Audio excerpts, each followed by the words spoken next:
গল্প কাহনের আজকের আয়োজনে আপনাদের জন্য থাকছে হুমায়ুন আহমেদের ছোট গল্প জুয়া। থার্ড পিরিয়ডে প্রণববাবুর কোনো ক্লাস নেই। তিনি কমন রুমে এসে পত্রিকা খুঁজতে লাগলেন। একটি মাত্র পত্রিকা রাখা হয়, পড়া না হওয়া পর্যন্ত সেটি হেডমাস্টার সাহেবের ঘরে থাকে। আজ হেডমাস্টার সাহেব আসেননি। তার মেয়ের বিয়ের কথাবার্তা হচ্ছে। ছেলের বড় ফুপা এসেছেন, সে উপলক্ষে তিনি বড় সাইজের কই মাছের খোঁজে গিয়েছেন। কাজেই কমন রুমের টেবিলের পত্রিকাটি পাওয়া গেল। ভাঁজ পর্যন্ত খোলা হয়নি। এরকম একটা কড়কড়ে নতুন পত্রিকা পড়ার আনন্দই অন্যরকম। প্রণববাবু কোনার দিকে ইজি চেয়ারে শুয়ে পড়লেন। কিছুক্ষণ পরই তার কপাল দিয়ে টপ টপ করে ঘাম পড়তে লাগলো। তিনি ভাঙা গলায় ডাকলেন, বশির মিয়া, ও বশির মিয়া। বশির মিয়া স্কুলে দপ্তরি। সেও হেডমাস্টার সাহেবের সঙ্গে কই মাছের খোঁজে গিয়েছে। কেউ এলো না। ফোর্থ পিরিয়ডে আজিউদ্দিন সাহেব কমন রুমে পানি খেতে এসে দেখেন প্রণববাবু মরার মতো পড়ে আছেন। প্রণববাবু, কি হয়েছে? প্রণববাবু বিড়বিড় করে কি যেন বললেন। তার কথা জড়িয়ে গেল। আজিজউদ্দিন সাহেব বিস্মিত হয়ে বললেন, শরীর খারাপ নাকি? এই প্রণববাবু। শরীর ঠিক আছে। আজিজউদ্দিন সাহেব কপালে হাত রাখলেন। না, কপাল ঠান্ডা, জ্বর জারি কিছু নেই। প্রণববাবু দুর্বল কণ্ঠে বললেন, পানি খাবো, একটু পানি দেন। মাথা ঘুরছে নাকি? এই প্রণববাবু। প্রণববাবু ফিসফিস করে বললেন, লটারি রেজাল্ট দিয়েছে। আজিউদ্দিন সাহেবের ব্যাপারটা বুঝতে অনেক সময় লাগলো। রেড ক্রস লটারির 2 টাকা দামের টিকিট সবাইকে একটি করে কিনতে হয়েছে। হেডমাস্টার সাহেব 50টা টিকিট ময়মনসিংহ থেকে নিয়ে এসে গম্ভীর গলায় বলেছিলেন, সবাইকে কিনতে হবে, দেশের কাজ। আমরা শিক্ষকরা যদি না করি, কারা করবে?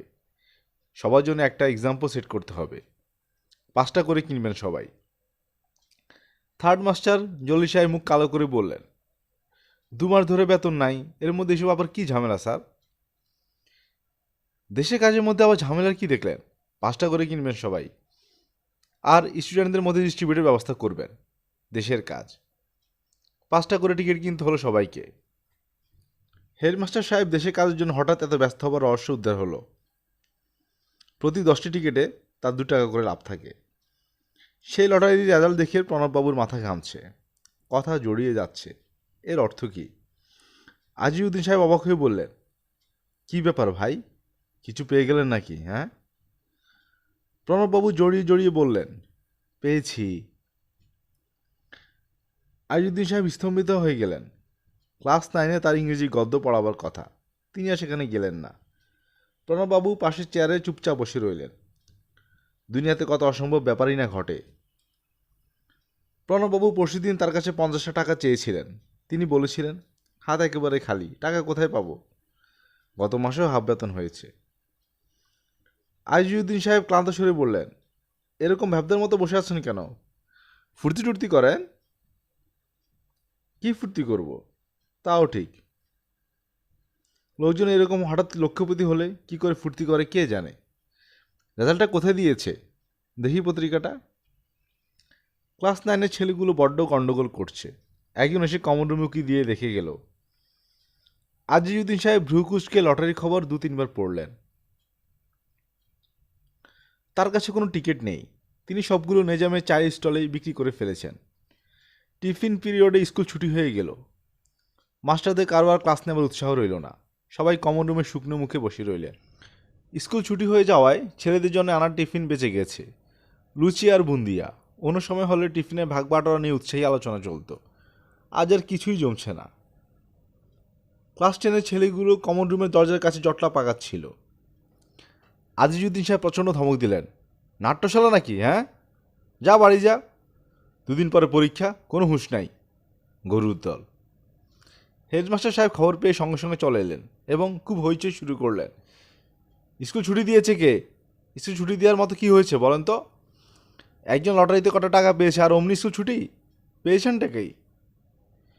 হেডমাস্টার সাহেবের কথায় কারো কোনো ভাবান্তর হলো না। অ্যাসিস্ট্যান্ট হেডমাস্টার সাহেব বিরক্ত হয়ে বললেন, কি ভেজা ভেজা করছেন? কে গিয়ে এখন ক্লাস নেবে? অসুবিধাটা কি? আমি তো এর মধ্যে অসুবিধার কিছু দেখলাম না। 3 মাস বেতন নাই, এর মধ্যে একজন 2 লাখ টাকা পেলে মেজাজ ঠিক থাকে? 3 মাস বেতন নাই, কথাটা তো ঠিক বললেন না। হাফ বেতন হয়েছে গত মাসে। এসএসসি পরীক্ষার কালেকশন হলে বাকিটা পাবেন। ভালো কালেকশন হবে এবার। বশির মিয়া হেডমাস্টারের সঙ্গে ফিরে এসেছে। সে একটি বড় গামলায় তেল মরিচ দিয়ে মুড়ি মাখছিল। দুপুরে এটাই স্যারদের টিফিন। কেরোসিন কুকারে চায়ের ব্যবস্থা হচ্ছে। হেডমাস্টার সাহেব বিরস মুখে বললেন, আজও মুড়ি? আজ একটা ভালো টিফিনের দরকার ছিল। কেউ কোনো সাড়া দিল না। টিফিন পর্ব শেষ হয়ে গেল খুব তাড়াতাড়ি। টিচাররা সবাই বাড়ি চলে গেলেন। প্রণববাবু নড়লেন না। হেডমাস্টার সাহেব একসময় বললেন, বাড়ি গিয়ে আমোদ ফুর্তি করেন, চুপচাপ বসে আছেন কী জন্যে? ভালো লাগছে না স্যার। ভালো লাগবে না কেন? আজ তো আপনার ভালো লাগারই দিন। হেডমাস্টার সাহেব শুকনো গলায় টেনে টেনে হাসতে লাগলেন। জোর জবস্তি করে কি নিয়েছি বলেই পেলেন, মনে রাখবেন সেটা। হা হা হা। উপকারের কথা কারো মনে থাকে না, এইটাই দুনিয়ার নিয়ম। প্রণববাবু বিড়বিড় করে কী যেন বললেন, পরিষ্কার বোঝা গেল না। হেডমাস্টার সাহেব শুকনো গলায় বললেন, যে টিকিটে পেয়েছেন সেটা আছে তো? অনেক সময় দেখা যায় টিকিটটাই মিসিং, তখন সবই গেল। প্রণববাবু মানিব্যাগ থেকে টিকিট বের করে হেডমাস্টার সাহেবের হাতে দিলেন। হেডমাস্টার সাহেব ভ্রুকুঞ্চিত করে দীর্ঘ সময় তাকিয়ে রইলেন টিকিটের দিকে। তার মেয়ের এই বিয়ের প্রস্তাবটা হয়তো ভেঙে যাবে। ছেলের ফুপা বলেছে ছেলের নাকি মোটরসাইকেলের খুব শখ। অজপাড়াগার পোস্টমাস্টারের ছেলে মোটরসাইকেল দিয়ে কি করবেটা কি? 13 টাকার কই মা জলে গেল বলাই বাহুল্য। হেডমাস্টার সাহেব ছোট্ট একটা নিঃশ্বাস ফেলে বললেন, প্রণববাবু, আপনি একটা মোটরসাইকেল কিনে ফেলেন। মোটরসাইকেল দিয়ে আমি কি করব? চড়বেন চড়বেন, আপনারই তো দিনকাল। হেডমাস্টার সাহেব আবার টেনে টেনে হাসতে লাগলেন। প্রণববাবু স্কুল থেকে বেরোলেন সন্ধ্যার পর। তার ধারণা ছিল বাজারের ভেতর দিয়ে যাওয়ার সময় অসংখ্য বা লটারি টাকা পাওয়ার খবর তাকে বলতে হবে। কিন্তু সেরকম কিছুই হলো না। কেউ কি জানে না খবরটা? আশ্চর্য। তার ছেলে সুবল যেবার ময়মনসিংহের চুরি কেসে গ্রেপ্তার হলো, সেবার প্রণববাবুকে অসংখ্য ব্যাপারটা বলতে হয়েছে। ফলস কেস বোধ হয়। কী বলেন প্রণববাবু? হাজার হলেও আপনার ছেলে, ভদ্রলোকের সন্তান। ফলস কেস না, চুরি সত্যি সত্যি করেছে। বলেন কি? ব্যাপারটা ঠিকমতো বলেন তো শুনি। বসেন না, এই বাবুকে চা দে। আজ প্রণববাবু নীলগঞ্জ বাজারের প্রায় শেষ প্রান্তে চলে এলেন। কেউ কিছু জিজ্ঞেস করল না। বাজার থেকে বেরোবার সময় করিম মিয়া চিকন গলায় ডাকলো, বাবু একটু শুনে যান তো। কী ব্যাপার? মোট 211 টাকা পাওনা। আমরা গরিব ব্যবসায়ী, এত টাকা আটকে পড়লে চলে? দিয়ে দিব। এই কথা তো বাবু 2-3 মাস ধরেই শুনতেছি। নিবারণ সাহার কাছে এরকম 400 টাকা পাওনা। হঠাৎ একদিন কাউকে কিছু না বলে চলে গেল ইন্ডিয়া। আমি ইন্ডিয়া যাব না, ইন্ডিয়াতে আমার কেউ নেই। প্রণববাবুর খুব ইচ্ছে হলো লটারির কথাটা বলেন, কিন্তু বলতে পারলেন না। তিনি বাড়ি পৌঁছলেন রাত 8টার দিকে। কোনো সাড়া শব্দ নেই। সাড়া শব্দ করার লোকও অবশ্যই নেই। চারদিকে ঘুটঘুটে অন্ধকার। তিনি হাতড়ে হাতড়ে তালা খুললেন, হারিকেন জ্বালালেন। টেবিলের উপর খাবার ঢাকা আছে। খান কতক রুটি, একটা ভাজি, এক বাটি তেঁতুলের টক। তা রান্না হয় জ্যাঠার বাড়িতে। রান্না হয়ে গেলে তালা খুলে খাবার রেখে যায়। সেই বাবদ জ্যাঠার হাতে যখন যা পারেন দেন।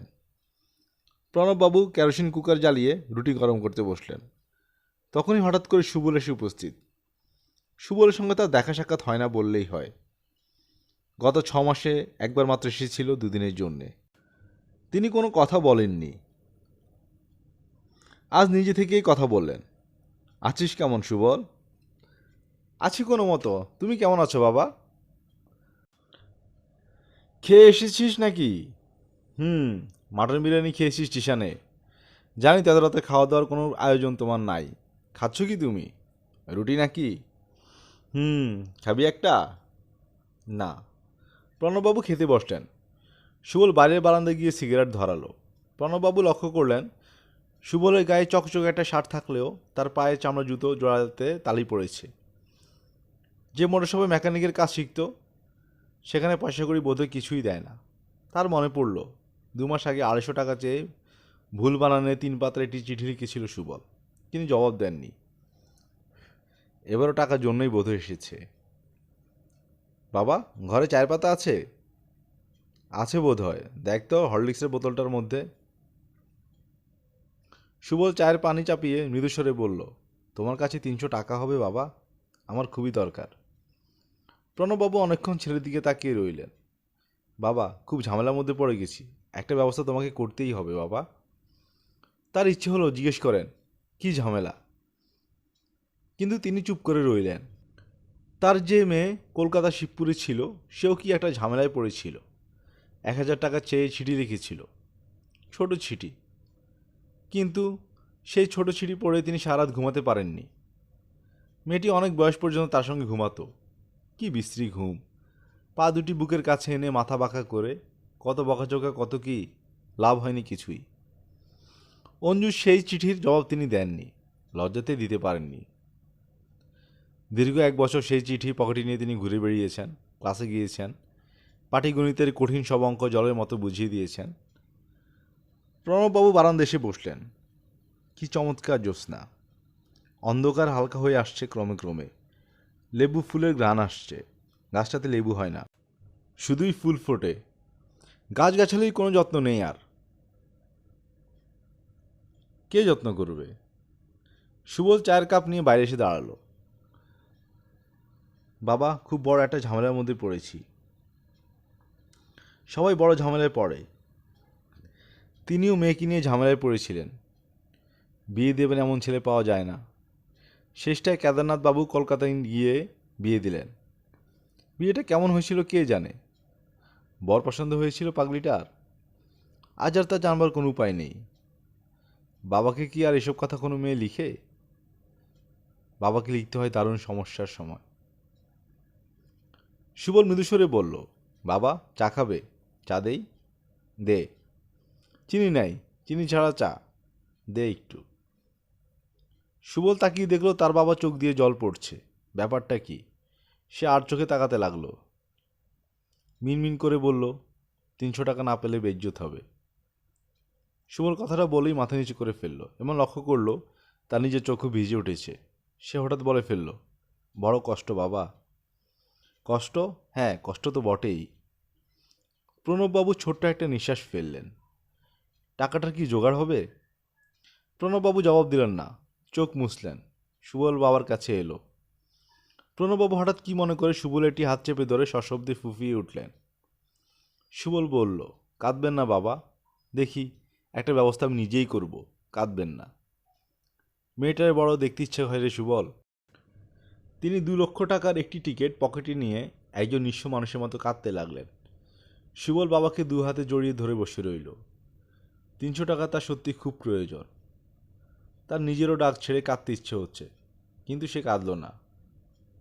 নিচু গলায় বলল, চিন্তার কিছু নাই বাবা, সব ঠিক হয়ে যাবে। প্রণববাবু ধরা গলায় বললেন, কিছুই ঠিক হয় না। তার কথাকে সমর্থন করে যেন ঘরের ভেতর থেকে তক্ষক ডেকে উঠল। বাইরে মাছের চোখের মতো মরা জ্যোৎস্না। এতক্ষণ আপনারা শুনলেন হুমায়ুন আহমেদ রচিত ছোট গল্প জুয়া। আমরা নিয়মিত গল্প পাঠ করে শোনাচ্ছি। নিয়মিত গল্প শুনতে আমাদের চ্যানেলটি সাবস্ক্রাইব করে পাশে থাকুন। ভালো থাকুন, ধন্যবাদ।